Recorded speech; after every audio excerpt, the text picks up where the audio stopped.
With OG Kassai's retirement in Skirmish Season 8, QuickkyP became the logical move for many warriors. Functionally, she translated quite well and with similar play patterns, albeit with some major differences.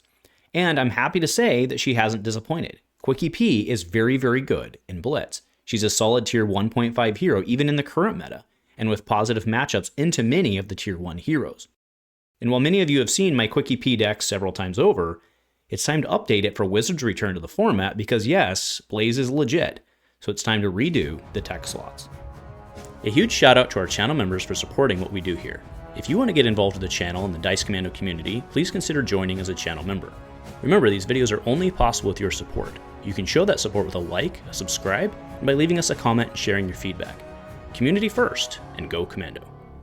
Hey there, my flesh and blood friends. Welcome back to Dice Commando and Go Again, a fabulous cast. And thanks so much for tuning in today for the kickoff. That's right, the kickoff of our Blitz deck tech series running all summer long. Blitz is an awesome format and integral to Flesh and Blood's long-term success. With Skirmish season returning in late August, the competitive focus on Blitz has returned. Every Monday until the start of Skirmish Season 9, I'll be covering a different Blitz deck tech. Now, our Dice Commando channel members, of course, have early access to these videos as they are uploaded. The first wave is already available, with another wave pending after the July 3rd BNS announcement. And hey, if James White approves, you should too. So I'll see you here every Tuesday through August for more Blitz content. And that's right, kicking off the series today is my current favorite deck to play in terms of just absolute fun and well performance in the format, and that is Dorinthea Quicksilver Prodigy, aka QuickkyP. So QuickkyP has been doing very, very, very well since Kassai's retirement in December of last year during Skirmish Season 8, and continued to perform very well into heavy hitters. I went 3-1 in a Blitz side event at Pro Tour Los Angeles with this. I've won a couple of Armory events with her, and shout out to Christina, who was running my list, or at least with one or two tweaks at Pro Tour Los Angeles as well. Did very well in all of her Blitz side events. This deck has absolute legs. It's a very solid tier 1.5 and actually has very good matchups into a lot of the tier 1 heroes. So what I want to do today is talk kind of the strategy, the changes we've made, especially with the return of Wizard, which is very, very, very relevant to the format, and go through, of course, the deck tech. All right. So Quicksilver Prodigy, what you need to remember is that she functionally acts as a dual swing warrior, with one notable exception. It's the same weapon, which gives you really cool advantages with something like, for example, Steel Blade Supremacy. If you can play something that buffs the same weapon, it will carry through the turn, whereas, a traditional dual swing warrior, Cintauri Sabers, Hatchets, something like that, they would not have it carry on the same weapon. You'd have to use something like a Blade Flurry or like a Spill Blood or whatever it may be in the particular case to give it to all weapons. But there's a lot of really cool cards out there that'll give something to one weapon for the whole turn, and those are the really strong cards in Quicksilver Prodigy because you're using Dawnblade Resplendent twice, or maybe a third time with Twinning Blade. I don't play that way, but you could. All right, so let's go ahead and head over to the deck list itself. Okay, so what you see across the screen right now, and yes, there is a link below, this is my QuickkyP Skirmish 9 deck. Right, so the overall strategy here, I am playing this very, very, very similarly to a OG Kassai, I'm talking, Kassai Centauri Sellsword type of shell, with the exception of, what Kassai was trying to do was get copper and build to her pop-off. Quicksilver Prodigy doesn't have that advantage. Instead, I'm essentially using those traditional tech slots, if we call it that, to do the dual swing stuff. You also, of course, have, let's go ahead and go down to it, but you have Glistening Steel Blade. Now, Glistening Steel Blade is a double-edged sword, pun kind of. But so your next Dawnblade attack this turn gains Go Again. So functionally, this is something like a Precision Press. I can go ahead and pull up, we are running Precision Press as well. Something in the vein of Precision Press where you pay one to get the Go Again. You kind of get something out of it, but it's not super great on the level. But if you are able to hit, then you get to put a +1 counter, and you're not doing, right, this is not a traditional Dawnblade, it stays the whole time. So the Glistening Steel Blade is what your opponents are very, and sure, if you can do it, it's amazing. Get that counter on. Even one counter changes a lot of things. That said, folks know that you're doing this, so they can, you're really going to have to set up to be able to make it work, because they're just going to block out, because they know if you get those counters on, it's generally game over. So you kind of got to try and play the chess match of when you're going to pop off on that. All right, so let's go into the armor suite. So I am playing Brave Forge Bracers. So this is a card that we didn't used to get a lot of use out of, right? A lot of times you'd swing for one, you'd have something like a Blade Runner to get go again, and then you'd swing on the backside, right? Completely good turn, but you didn't always have that one floating because you wanted to operate kind of with one in hand, one blue, maybe a react in there, something like that. But there's been a couple cards that have really changed things for the positive and also really help actually with that trigger. One of the ones that we're running now, coming out of heavy hitters, is Take It on the Chin. His card is crazy good. So you prevent 2 damage, and it does have to prevent the 2 damage, by the way, in order to create the agility. You can't just play it. It's not like a windup. Okay, but so this card effectively blocks 2, and it's not a block because it can also work on Arcane and all that other stuff, which is very relevant. And if you do, you create an agility token. So what that lets you do then is off of a blue, and even a single blue, you can come in for 2, 3, and if they don't block the 2, pump the 3 to a 4, okay? You also have one of my favorite cards out of heavy hitters. I think it's a highly underrated card, Shift the Tide of Battle. So target warrior attack with attack greater than its base gets go again. Remember, if we're able to put a counter on, this is on the whole game, or you can do something cheeky like an Iron Song Determination or Steel Blade Supremacy. That works really well coming off a blue.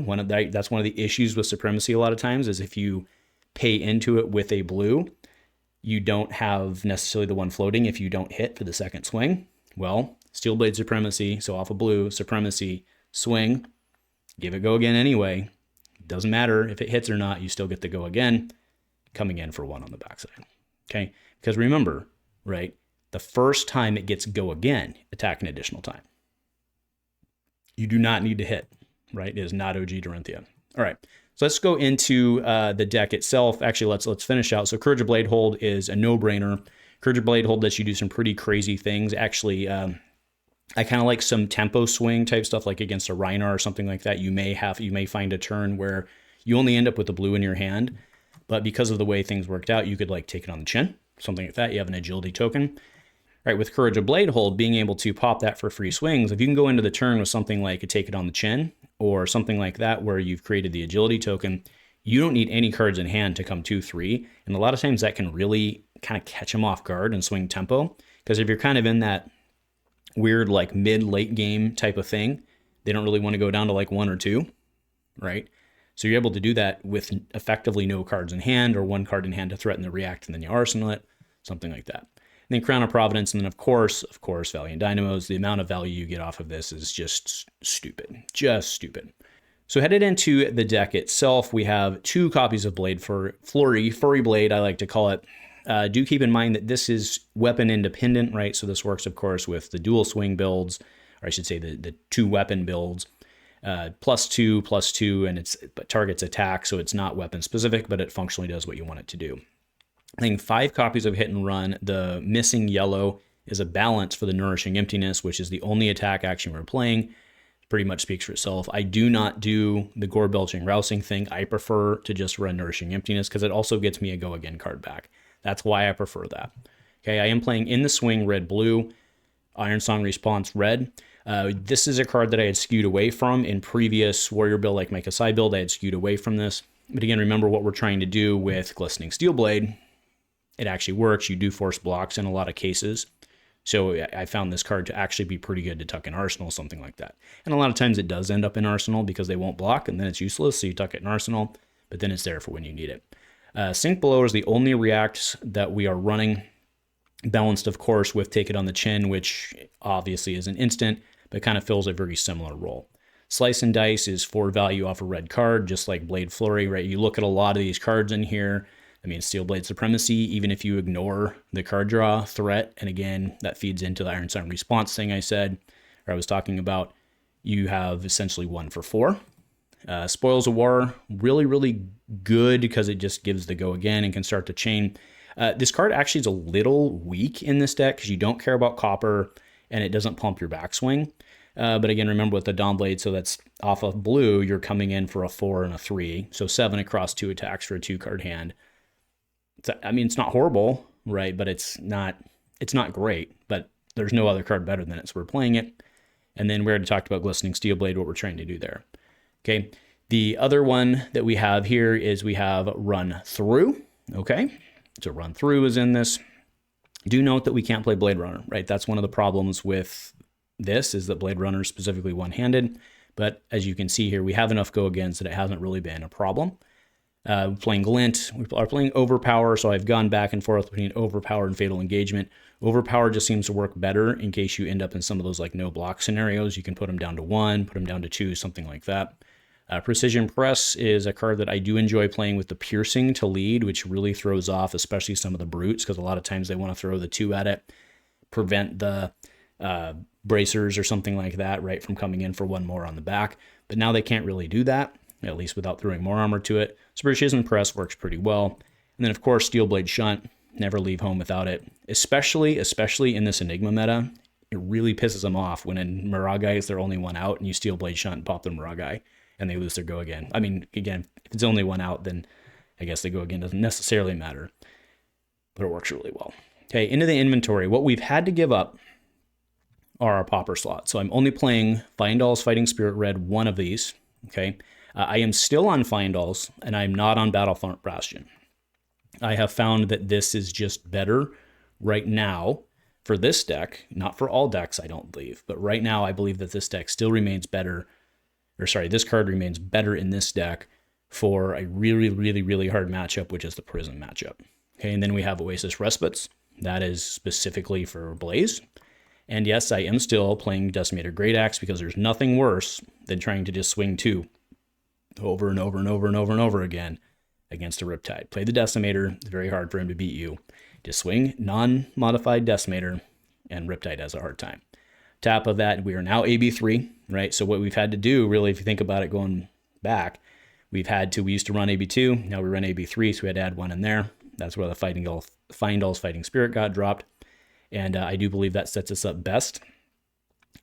Not ideal into each of our matchups, but you have to round it out. And if you don't have Oases, you have a bad day against Blaze. All right, so that is the current deck build. A couple of other tips I want to throw in here, right? I mean, I mentioned probably ad nauseum about take it on the chin and shift the tide to battle and trying to really kind of screw with the fact that when you go in with agility, it's very, very, very good. Now, you will notice something that's missing. I am not playing Blood Run Wine. I just found that the 2 block on it, I didn't necessarily need it. The 2 block on it was hurtful. Okay, because, you look at this like, well, in the swing, I could play it instead of in the swing, something like that. I wouldn't play it instead of hit and run, because you need sometimes that goes in the moment on that turn and not on the next turn, right? Because remember, Blood Run sets you up for the next turn. So if you wanted to do it, my recommendation would be the in the swing slot. But sometimes that blue in the swing, Glistening Steel Blade. So anyway, that is the deck. So again, please enjoy all summer long as we are going through this Blitz stuff. That is the Dorinthea QuickkyP deck. Enjoy playing it, have fun with it, and go Commando.